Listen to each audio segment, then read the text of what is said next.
Estamos em mais uma semana reunidos aqui em Brasília para prosseguirmos nos comentários do livro Libertação pelo Amor, que é um livro de Joana de Ângeles, de psicografia de Valdo Pereira Franco. Hoje introduzindo o capítulo de número 3, denominado Fragilidade Humana, e que por sinal é belíssimo. Nós vamos falar nesse encontro a primeira parte, que diz o seguinte. Interroga surpreso como foi possível a Judas, que conviveu com o mestre em doce enternecimento, participando do banquete festivo da Boa Nova, advertido e orientado, traí-lo, entregando aos seus inimigos, seja qual for a justificativa que se apresente. Então é verdade, né? Às vezes a gente fica observando a trajetória de Jesus e fica pensando o que é que deve ter sentido, né? E ele sabia, como diz Joana aqui, sabia da traição de Judas, o orientou, né, o informou acerca ali do infortúnio, e- mas acabou que o evento se deu.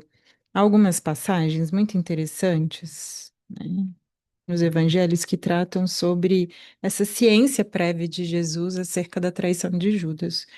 Então, uma delas está em João, capítulo 13, versículo 21, que eles estão ali na última ceia, né? Jesus já sabe mais ou menos, já sabe provavelmente quase tudo que se dará, né? Dali a algumas semanas, ele reúne os discípulos nessa chamada última ceia para compartilhar com eles desse momento.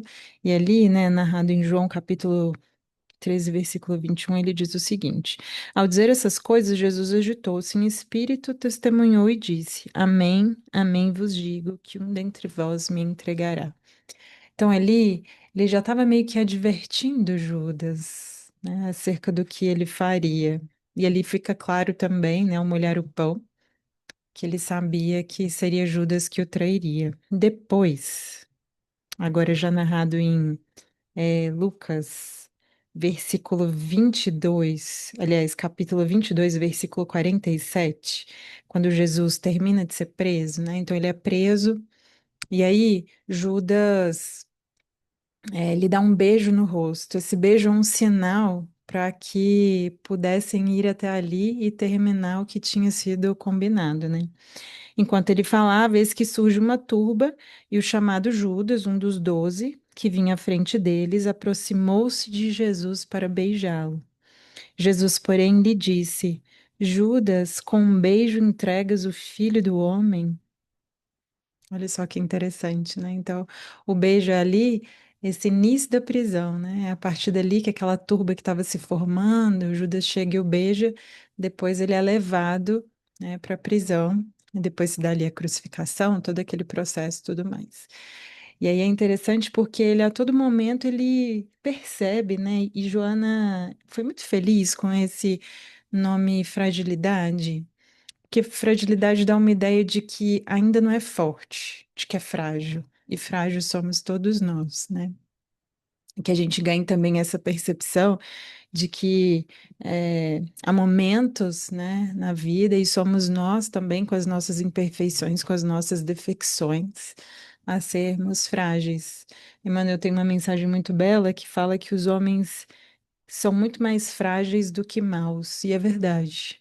Né? Nessa fragilidade, nessa falta de fortaleza interior, a gente é levado à vida por caminhos mais tortuosos, a gente não quer encarar as coisas como de fato são, a gente foge aos nossos deveres, a gente faz fugas espetaculares de caminhos, né? Já estabelecidos. Então, para que a gente vá tomando consciência também daquilo que nós somos. Então, é bonito essa fragilidade humana. Tanto é que ela fala o seguinte: certamente Judas o amava, a seu modo, porquanto renunciara aos compromissos anteriores a fim de segui-lo, e apesar disso não suportou a pressão das entidades perversas que o assediaram, levando à ruína.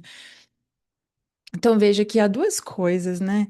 Essa compreensão profunda da fragilidade humana que era, olha, Judas o amava, tanto é que deixou toda essa vida pregressa, se converteu, participou, né, ativamente desse processo de discipulado com Jesus, então abdicou da vida, né? Mudou completamente a sua trajetória a fim de segui-lo. Então, sim, certamente o amava, mas, né, frágil que era, não suportou a pressão das entidades perversas que também o assediavam.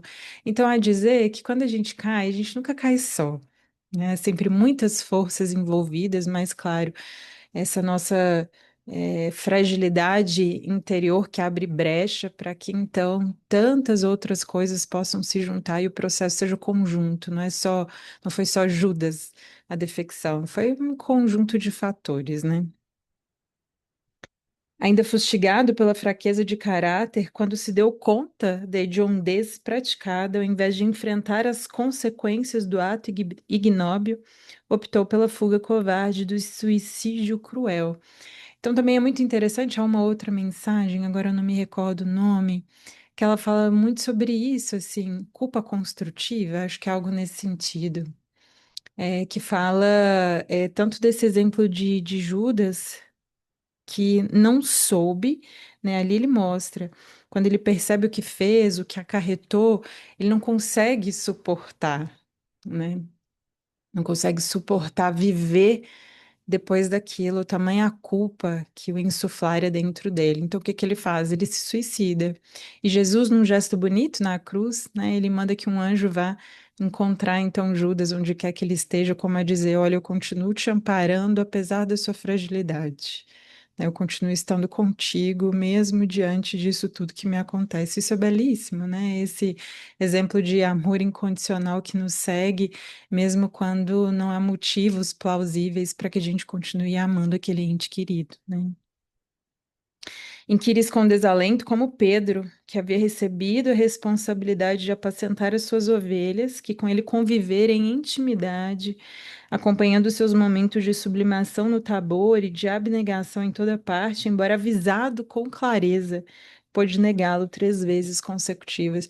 E a fragilidade é tanta, né? É muito interessante isso também, que durante também a última ceia, né, isso está relatado ali em Lucas, capítulo 22, versículo 31 e seguintes, ele também, Pedro é para nós, assim, um arquétipo, né, um modelo daquele ser humano que é frágil, não se vê imperfeito, né? E que, no entanto, na hora do testemunho falha, inclusive porque não teve a humildade de perceber tamanhos imperfeições que residiam dentro dele, né? Então, Jesus o avisa, ele também na última ceia, acerca da sua negação.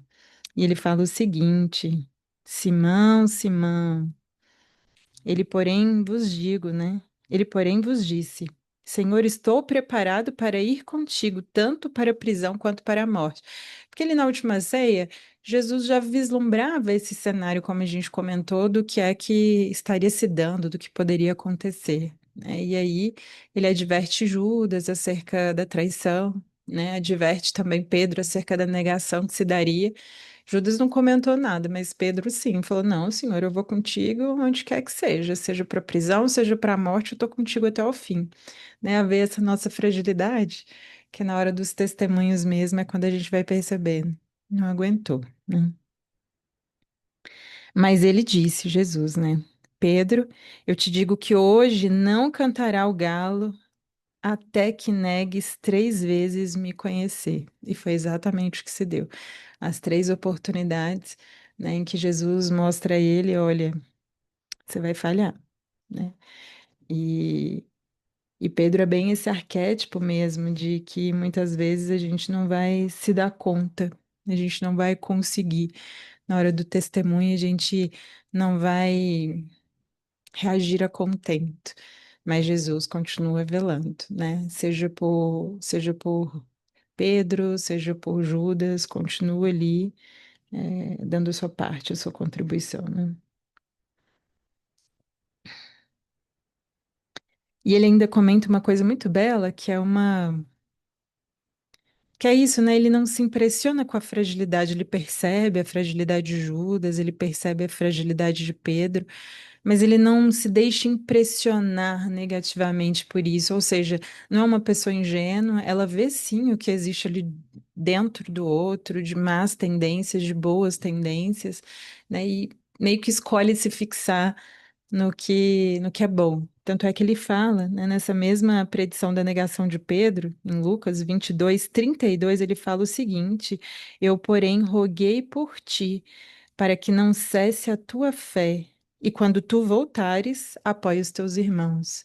Olha que belo, como é dizer: Olha, eu estou percebendo sim, eu sei que você vai me negar, eu estou orando por você, e estou te pedindo que quando você voltar, apoie os teus irmãos. E é belo, gente, porque Pedro se transforma nessa mensagem que a gente falou anteriormente de há culpas construtivas e há culpas que não constroem. Judas não consegue, né? No torvelinho ali das emoções, ou percebeu que cometeu o ato ignóbil ali, ele se suicida, né? Muito provavelmente depois de muitas e muitas vidas vai sim se redimir, com certeza já está em outro patamar evolutivo. Mas aí vem Pedro, que o nega sim, né? Mas que depois, em percebendo, né, nessa culpa o corroendo por dentro, ele cumpre aquilo que Jesus fala a respeito dele, né? E quando tu voltares, apoia os teus irmãos. E Pedro tem essa mensagem inicial de que Pedro vem de Petros, né, que significa pedra, essa fortaleza. E Pedro vem depois a ser, a gente vai ver assim nas igrejas ao redor do mundo, ele é aquele que tem a chave da igreja, porque ele se transforma, então, naquela, né, naquela pessoa que tem a chave do cristianismo redivivo, desse cristianismo mesmo de base, nessa pedra que então sustenta. Mas não era, não tinha a grandiosidade que tinha. Foi ao longo do processo se lapidando, inclusive por conta das três negações, né? Ao perceber sua fragilidade, porque como é que a gente inicia um processo de transformação? Quando a gente se conhece verdadeiramente. Se a gente se crê assim inabalável, né, indestrutível, de que vai passar por todos os testemunhos, muitas vezes a gente desconhece mesmo quem nós somos e a nossa fragilidade e o quanto as nossas tendências e os nossos instintos ainda estão muito em evidência dentro de nós, né, nessa guerra interior, nessa batalha entre esses dois lados que residem dentro de nós, né? Um lado já mais aprimorado, outro mais instintivo, mais primitivo. Então, ele percebe ali a sua fragilidade, e com ela, então, ele reconstrói a sua vida, a sua trajetória. E é bonito também que ele cumpre essa predição de Jesus também, ó, você vai me negar, mas quando você voltar, e eu rogo a Deus pela tua vida e para que você tenha forças para continuar, quando você voltar, renova a tua vida, né, e apoie os teus irmãos, e seja essa pedra, essa fundação, essa base, né, seja para o cristianismo, seja para os outros, né, e ele é um dos diletos mesmo de Jesus, é ele quem comparece em vários momentos, né, porque é isso, tem o banquete dos publicanos, né, como Jesus a partilhar esses seus últimos momentos de alegria com todos, depois ele faz a última ceia, que olha, tem uma ceia um pouco mais dileta para esses mais próximos, porque também tem responsabilidades maiores, então é, também tinha essa visão, né? E Pedro comparecia em alguns desses momentos ainda mais diletos, né? Que era com alguns discípulos, Pedro era quem sempre estava por ali, né? E mesmo ele, frágil que era, conseguiu negar Jesus 3 vezes em um único dia. Nas praias e no Mar da Galileia, que lhe eram o berço e a vida social, comercial, humana, participou de todas as suas elevadas propostas sobre o reino dos céus, cujos alicerces estavam sendo construídos nos solos dos corações, acompanhou os fenômenos incomparáveis da sua condição de filho de Deus e, apesar disso, fez-se vítima da fraqueza moral que não pôde suportar. Então, olha que interessante, né? A ver que também a nossa possibilidade de queda ela ainda é grande, muito grande, mesmo que a gente esteja fortalecido, com valores interiores já bem desenvolvidos, já trilhando uma caminhada, cair ainda é muito fácil. Porque é isso, né? Somos frágeis e somos mesmo. A vida nos testa, nos traz provas, né? Nos traz ali situações e circunstâncias que se a gente não tiver bem firmado, a gente não sabe dar testemunho e cai, né? Deu-se conta logo depois. Todavia, fracassara no momento mais relevante da sua existência. Gente, como deve ter sido doído para ele também lidar com essa culpa, né? Fico pensando num Paulo também, quanta culpa ali depois da conversão, ao perceber, né? O quão destrutivo tinha sido, quantas vidas tinha ceifado, quanto tinha, né, feito ali um massacre mesmo, quanto de culpa, mas depois convertido em algo tão precioso, né, que foi, olha, vou pegar toda essa minha energia, todo o tempo que tenho à minha disposição para me redimir. E que bela é a redenção desses dois espíritos, né? Há também uma outra que eu me lembrei agora, do romance, há 2000 anos, que conta a história de Lívia, de Publio Lentulus, né? Que vidas e vidas depois vem se tornar o nosso querido Emmanuel. Mas tem um momento, né, naquela mesma vida em que Jesus aparece a ele, né, e que fala uma coisa também muito bela, que eu fico pensando que foi como Judas, que naquele momento, não soube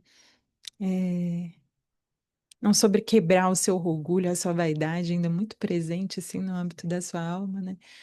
Não soube ver a verdade que existia por detrás daqueles ensinamentos simples, humildes, né? E Jesus dá um ultimato para ele, né? Está, porém, no teu querer aproveitá-lo agora ou daqui a alguns milênios. Então, Jesus também faz esse aviso a Publio Lentulus: olha, você está indo por uma caminhada em que não há vencedores. Se você desejar e está no teu querer, ou seja, da tua vontade, da tua escolha, da tua decisão, fazer isso agora ou daqui a milênios. E ele adiou, é de um bom tempo. Mas chegou também a termo, né? Refez aí os caminhos, se redimiu também, mas eu fico pensando o que não foi esse momento, né? Eu acho que sempre chega na nossa vida e chega com verdade, assim, né? Sempre chega na nossa vida esse momento em que a vida nos convoca, né? Esse ultimato é agora ou é daqui a muitos milênios? Qual vai ser a sua escolha? Está no teu querer. E é bela, né? Está no teu querer aproveitá-lo agora ou daqui a alguns milênios. Como é dizer, a chance ela sempre vai existir, mas não espera complicar muito a tua vida, não. Não faz deserções e fugas, tamanhas que você se perca em mais uma encarnação, né? E muitas vezes somos nós frágeis ainda que fugimos a esse ultimato, né? Vamos continuar. Indagas aturdido, como todos aqueles amigos que foram eleitos como membros do seu colégio de amor e de misericórdia, que ouviram a sinfonia esplêndida das bem-aventuranças, que foram testemunhas, né, de curas repentinas dos portadores de diferentes enfermidades com a sua intervenção, que o viram repreender os ventos e a onda durante a tempestade no mar, puderam abandoná-lo a partir do momento da traição, com exceção apenas de João. Então, também fico pensando, né, quão deve ter sido custoso para João se manter ali firme. E João se manteve firme, não é à toa que foi o último dos discípulos a morrer, era um dos mais jovens, né? Eu acredito que era o mais jovem mesmo em idade, mas não só isso, né? Ele cuidou ali de Maria, foi com ela até o fim, se tornou Maria sua mãe espiritual, né? Compartilharam muitos momentos. E quão deve ter sido assim para João, né? Não foi ao contrário dos outros, ele não foi, né, martirizado, não morreu, morreu de idade mesmo. Como é dizer que também tinha uma função de se prolongar, né, na história desse cristianismo nascente. Então imagina. Que paz de consciência é essa de que no momento culminante eu me mantenho fiel, fiel ao Cristo, ao meu mestre, mas fiel a mim, né? Aquilo que eu vislumbrei como sendo é esse o caminho. Independente do que aconteça, qual circunstância seja, eu estarei cumprindo aquilo que foi designado para mim. Olha que bela também essa lição de João, né? E como deve ter sido difícil para ele, né? Quando estava todo mundo perseguindo, e ele passou por muitas perseguições, né? Houve tentativa de martirizá-lo também, de que ele fosse morto, né? Mas continuou, seguiu. Haviam sido convidados com infinito amor, aceitaram o desafio, apresentaram-lhe todas as dúvidas, solicitaram as orientações necessárias para a entrega das existências, renunciaram às comodidades e à conveniência no lar, na família, no grupo social, entrementes no momento máximo, tombaram na pusilanimidade, relegando a própria sorte. Então, isso também é muito belo quando ela fala dessa fragilidade humana, ou seja, eles não negaram por completo a existência de Jesus, pelo contrário, estiveram ali com ele. Imagina, a capacidade intelectual, moral, né, sentimental de Jesus, eles convivendo com tudo isso, com as curas, com todos os milagres, né? E mais, podendo requisitar qualquer tipo de pergunta, fazer qualquer pergunta para Jesus, né? Mantendo ele perto da sua presença, que tinha todo aquele magnetismo mesmo, e que mesmo assim, né, frágeis que eram, não conseguiram suportar ali aquela prova. Então, a dizer que essa mensagem não é para aquele, né, que ao nosso ver ainda é frágil, ou para aqueles com as quais a gente convive, é para nós, sobretudo, também. Tem os outros, a parte que é do outro, mas tem isso, né, que é nós, que é dessa nossa fragilidade, que é de perceber, olha, eu tô no caminho, sim, mas eu tô possível de cair, eu tô impossível queda a qualquer momento, porque eu ainda sou frágil, porque eu ainda não me fortaleci, porque há tanto ainda, né, para aprender, para evoluir, para galgar em degrau evolutivo. Então, sim, também sou eu passível, assim como tantos outros. E isso é bonito também, porque quando as pessoas falham conosco, gera uma sensibilidade também, claro, no patamar que a gente está, não deixa de ter uma raiva, uma mágoa que a gente vai trabalhando com o tempo também, internalizando, né, dulcificando isso dentro de nós. Mas há também, pode ser que seja comigo amanhã. Frágil que sou, também posso eu cair, né?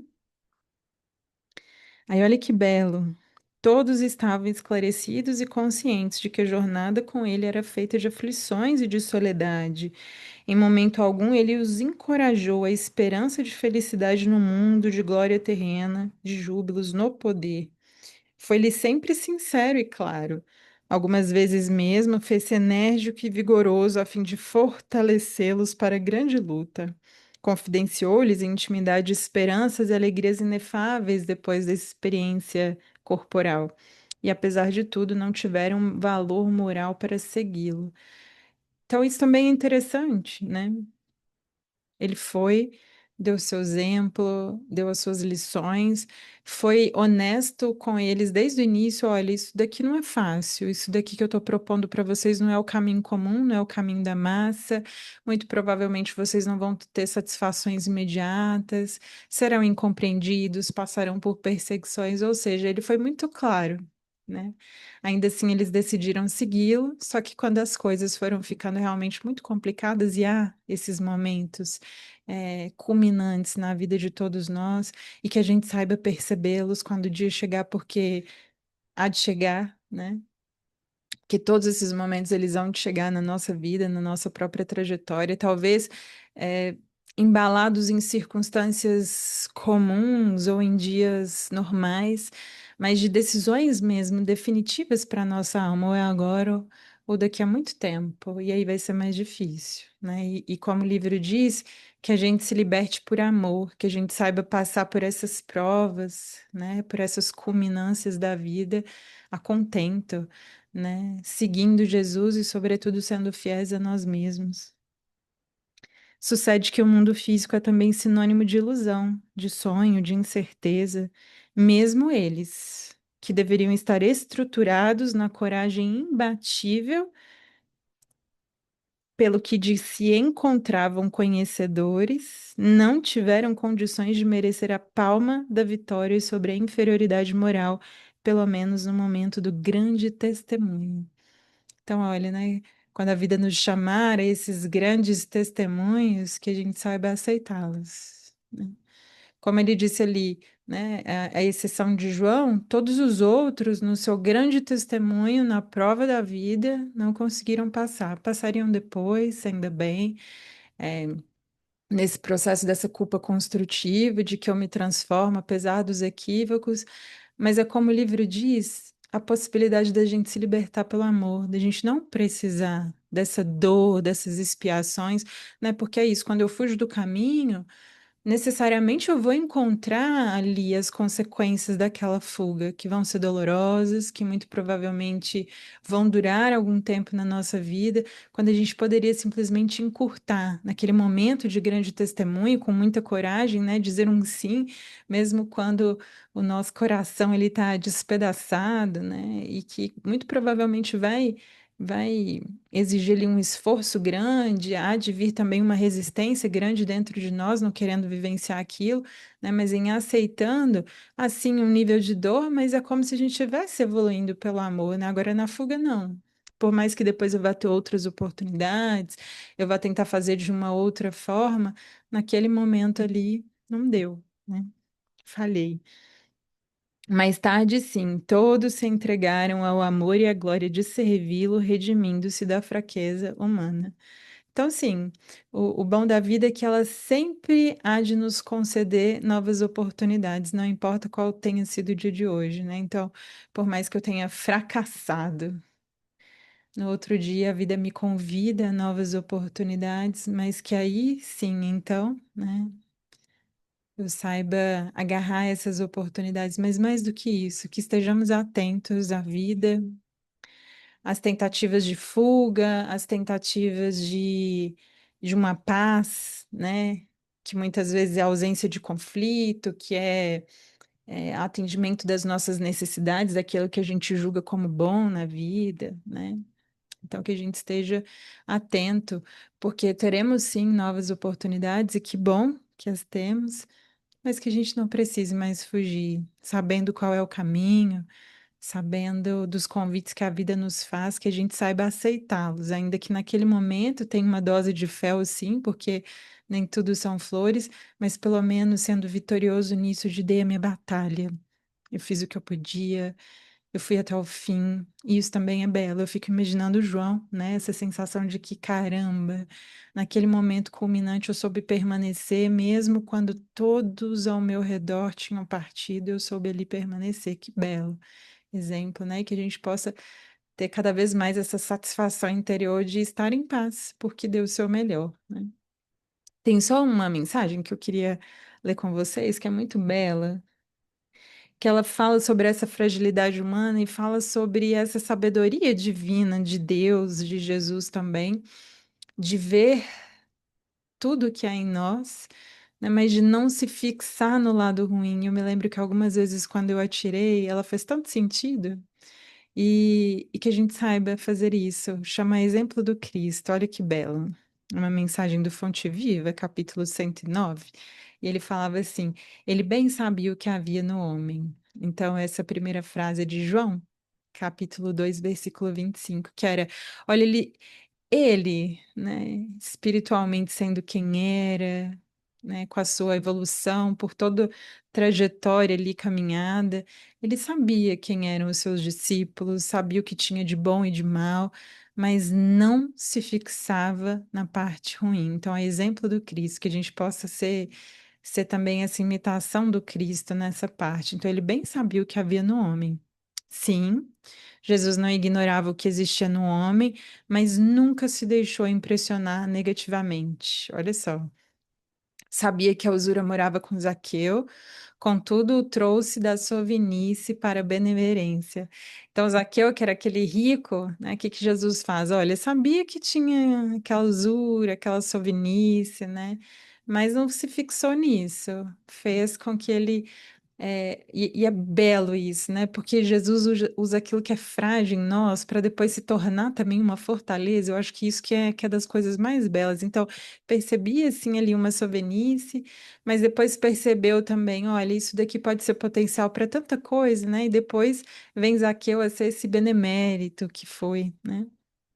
Não desconhecia que Madalena era possuída pelo gênio do mal, entretanto renovou para o amor puro. Então veja, a mesma coisa, né? Madalena que tinha ali as paixões, os vícios carnais muito arraigado dentro de si, ele vê esse amor que ainda é primitivo, que ainda está em construção, que ainda é muito frágil, é muito imperfeito, e fala: olha, esse tamanho de amor, imagina quando virar um amor puro. E Madalena é essa, né, que fala que, inclusive, a escalada ascensional dela é superior à dos discípulos, inclusive de um Pedro, inclusive de um Paulo. Tamanho foi realmente a redenção que ela fez naquela mesma vida, né, daquele amor viciado, daquele amor ainda muito contaminado pelas coisas do mundo, muito material, para um amor puro. Gente, que bela, né? Reconheceu a vaidade intelectual de Nicodemos, mas deu-lhe novas concepções de grandeza e de excelsidade da vida.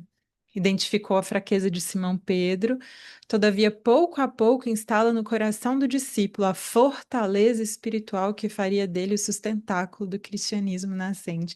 Muito que a gente comentou, né?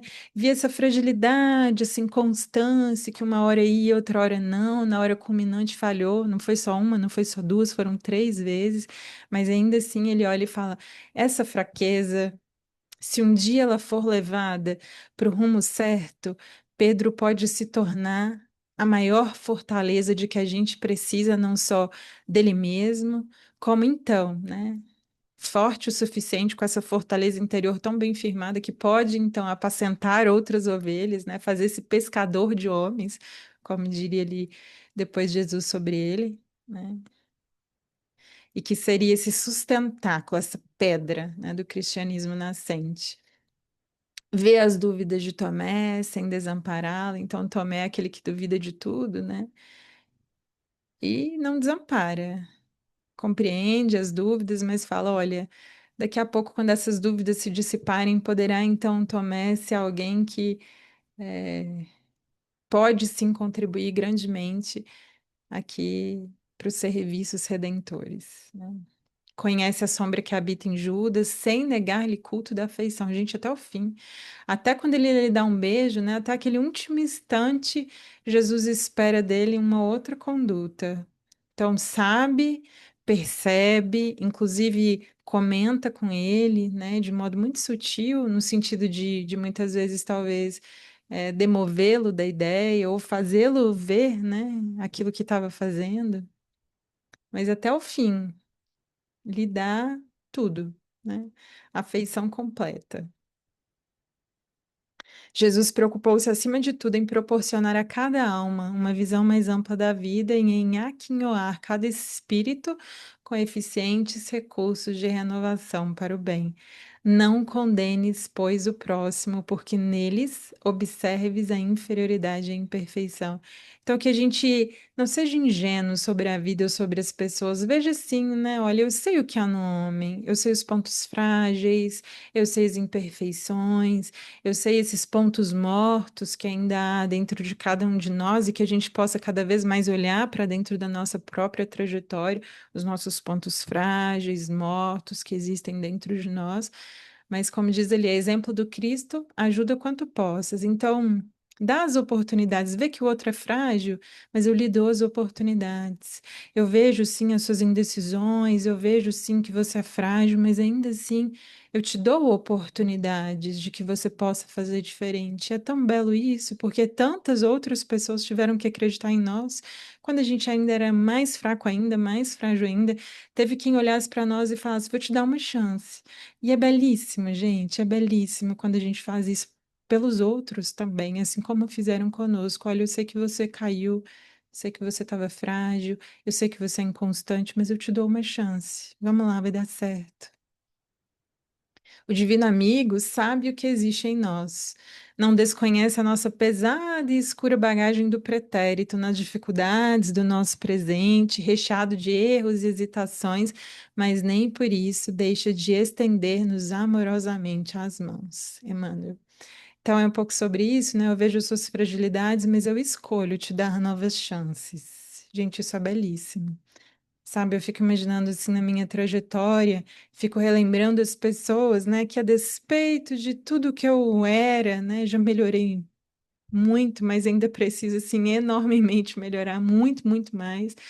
Mas de ficar pensando que felizes foram essas pessoas que olharam para o potencial, para a latência daquilo, né? Porque como se diz ali, um Zaqueu, uma Madalena, um Nicodemos, um Simão Pedro, né, um Judas, um Tomé ali, esses exemplos que ele foi trazendo, todos nos demonstram isso, que ali estava em latência, ali tinha muito mais defeito do que virtude. Alguém soube olhar para aquilo e falar: mas eu vou te dar uma chance. Mas eu vou sim acreditar que agora você pode fazer diferente. E quão belo é quando as pessoas fazem isso por nós, né? Então, também eu já fiz isso pelas pessoas e eu fico pensando isso, assim, sabe? Quão bela é a gente dar novas oportunidades para as pessoas, para elas poderem fazer diferente, mesmo desacreditadas, mesmo quando o mundo realmente, olha, falhou uma vez, falhou duas, mas Pedro falhou três vezes em um único dia, e estava ali, Jesus falando, Pedro, eu oro por ti. E oro para que em você, voltando à luz da razão, você possa apoiar outros tantos. E é o que ele diz ali, né? Pouco a pouco, instala no coração do discípulo a fortaleza espiritual que faria dele o sustentáculo do cristianismo nascente. Como a ver, Jesus não esperou perfeição de ninguém. Viu ali todo o trabalho a ser feito, não se impressionou negativamente, né? Como diz ali o início da mensagem, não se deixou impressionar negativamente, viu a fragilidade de cada um, os pontos mortos e frágeis de cada um, e daquilo que era frágil fez fortaleza. Olha, a cura, né? E eu tenho uma mensagenzinha aqui em casa que é muito bela e que casa muito com isso que a gente está dizendo, que ela fica bem aqui pertinho, que ele fala, dor curada vira força. E é isso, né? Quando a gente cura um desses nossos pontozinhos mortos, frágeis dentro de nós, vira uma força. E a gente, inclusive, pode ajudar mais a humanidade, inclusive nesse ponto que para nós antes era tão frágil, de repente vira algo que, sim, eu dou conta, eu posso fazer melhor, eu posso ajudar outras tantas pessoas que passam pelo que eu passei e ainda passo, né? Então, que bela isso, né? Então, muito obrigada pela escuta de hoje. Espero que tenha sido proveitoso para vocês também. É a última lição aí antes do final do ano, então quero desejar a todos um incrível 2026 e que a gente seja ainda melhor, muito melhor do que o pouquinho que a gente já é, mas que daqui a pouco a gente vai poder mais, vai conseguir mais, vai se transformar mais, tudo pouquinho, mas como se diz, é do pouquinho, é das coisas mínimas que de repente algo maior se forma. Que a gente não perca a esperança de que sim, podemos mudar os nossos pontos frágeis, podemos nos transformar e depois podemos ajudar, sim, né, outros tantos como nós. Muito obrigada e até ano que vem.